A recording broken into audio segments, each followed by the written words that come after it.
I found a German study that shows that 80% of respondents stated that their New Year's resolution lasted a max of 2 months. If we subtract a few lies here, and boom, we are left with a large number of nearly 86% of resolutions that fail each year. But why do only less than 20% of people manage to stick to their New Year's resolutions? Is there a secret force that prevents us from keeping our resolutions? Or are we human beings simply not made to keep good New Year's resolutions? Today, we decode the real reason why almost all New Year's resolutions fail. We tackle the question why we human beings find it so incredibly difficult to stay true to our resolutions. And at the end of the video, we look at what you can do differently to get ahead of the 86% of people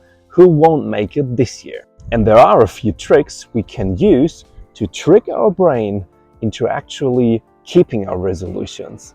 Welcome to today's episode from a beautiful Costa Rican sunrise. My name is Robert, and today we talk about New Year's resolutions and how to actually succeed with them.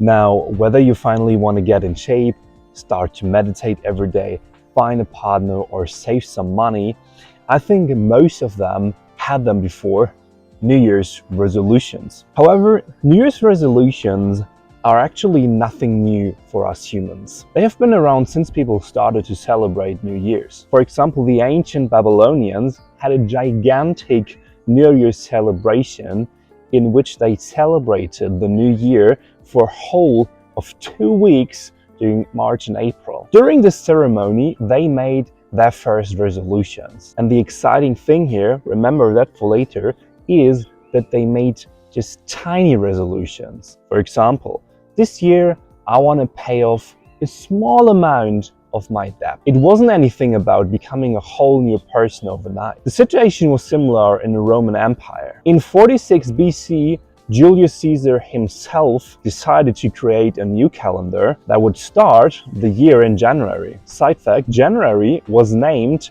after the Roman god Janus, whose appearance has two faces, one that looks forwards and one that looks backwards. This also matches with the concept we have today for New Year, a moment to pause in which we close out the old one and get ready for the new one. Nevertheless, in older cultures, the New Year's celebration was primarily to serve the gods and to do something good for them. This religious significance of the New Year's tradition definitely has changed over the last few centuries. That's especially true for the Western world. Today, New Year's Eve is a pompous event with lots of glitter. There is champagne, there is New Year's kisses, and New Year's resolutions to become a better version of ourselves. New year, new me.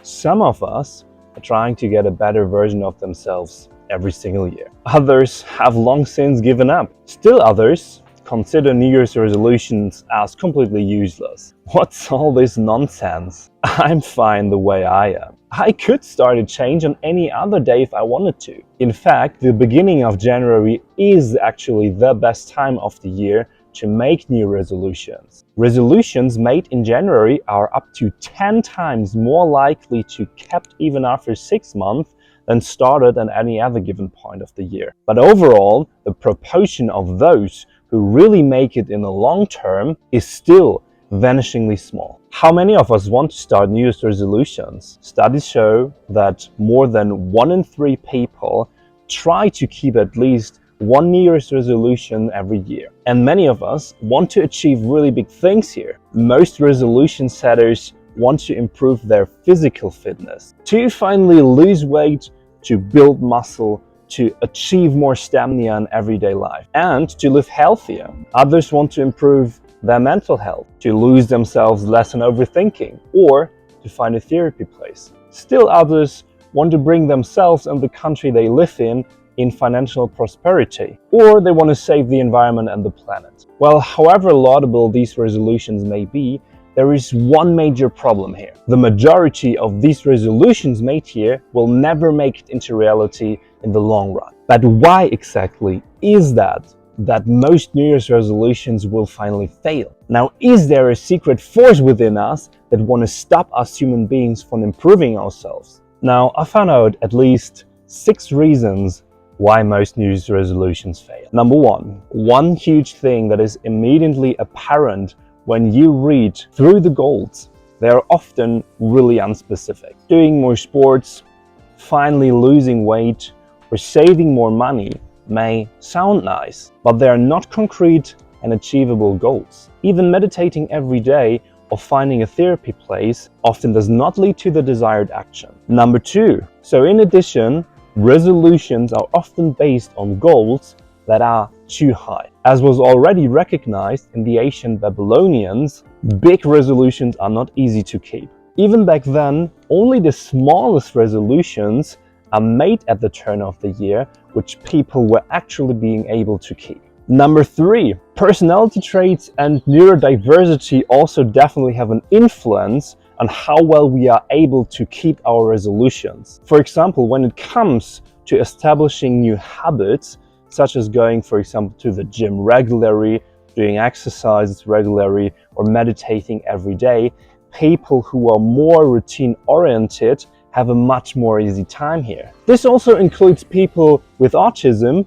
or on the highly sensitive spectrum. For them, habits and routines are more or less just predetermined in their brains. The situation is way different if you are naturally unstructured and kind of magically attracted to chaos. For example, people with ADHD will find it difficult to stick to routines or to focus on one specific thing for a long period of time. Nevertheless, these things are necessary to stick to new routines and to keep your New Year's resolutions in most cases. Number 4, most of us make several New Year's resolutions. Losing weight, finding a lover, do more for the environment. They finally want to completely revolutionize their entire lives at the beginning of the new year. In the book, The One Thing, which is by the while pretty well worth reading, Gary Keller describes how powerful the focus exclusively on one thing is. And at the same time, this is one of the biggest challenges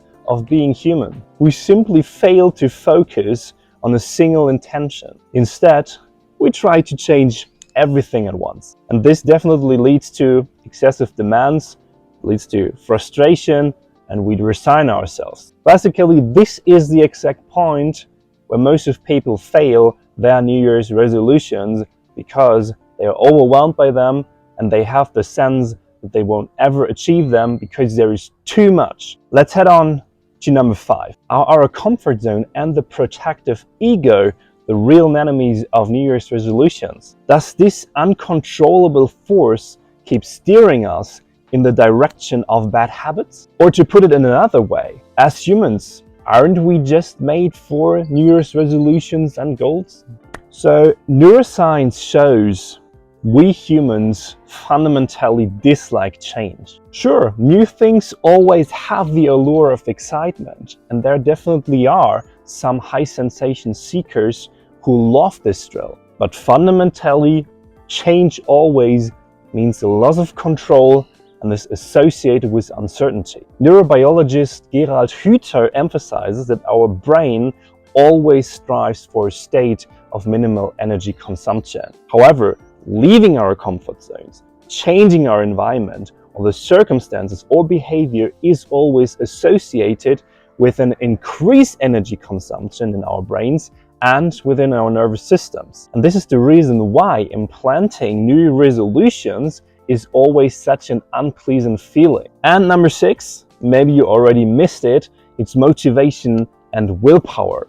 When doing New Year's resolutions, many of us rely on our motivation and willpower and forget that willpower is a finite resource. Like a muscle, it can tire and then no longer be available to us. If we have no opportunity to recover and regenerate that resource, it can be completely absent for days. And that is another concrete moment when resolutions are suddenly no longer kept and we fall back in our old routines and patterns.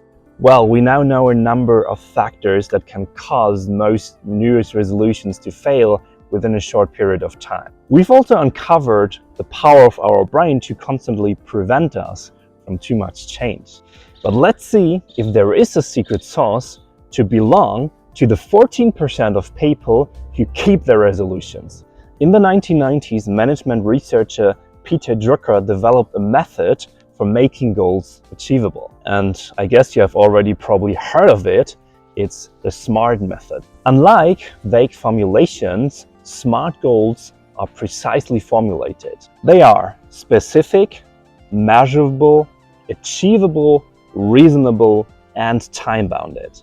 Actually, pretty smart. So let's say you have your every year list of New Year's resolutions. So exercise more, eat more healthy, use less social media. Let's just take the first one. Exercising more sports in the next year can be clearly defined. In the next year, I will run specific 5 kilometers, achievable, once a week, measurable and reasonable, always on Sunday, 11 a.m.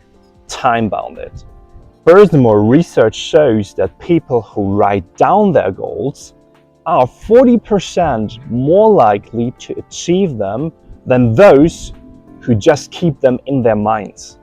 So definitely write down your goals. You may also have noticed that I only have chosen one of the resolutions. You want to do more sports?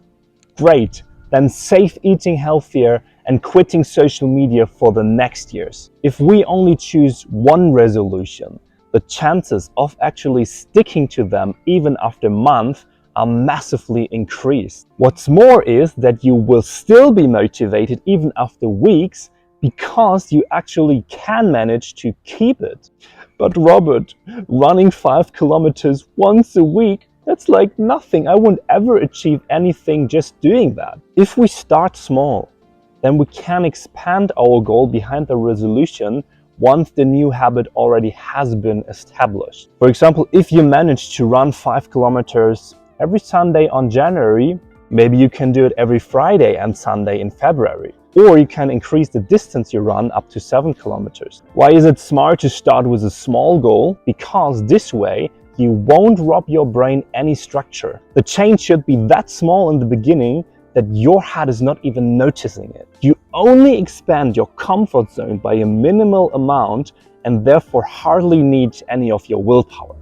New Year's resolutions are as old as the new year itself. Even if today we do not want to please the gods anymore, but to become better people, maybe even a perfect godlike creature ourselves. We often take an over-ambitious approach to our New Year's resolutions and want to revolutionize our whole lives just overnight. But too much change quickly overwhelms our body and minds and leads to frustration and resignation. Instead, the solution is to set one small, specific and achievable goal each year. Therefore, we can achieve that goal, which motivates us to stick to our resolution, so we can become a better version of ourselves in the long run. So this year, I want to reduce my addiction to intrusive thoughts. To do this, I will pause for 30 seconds in the morning, for 30 seconds in the evening, and between my daily activities in my everyday life. I will then feel the presence of my body and mind.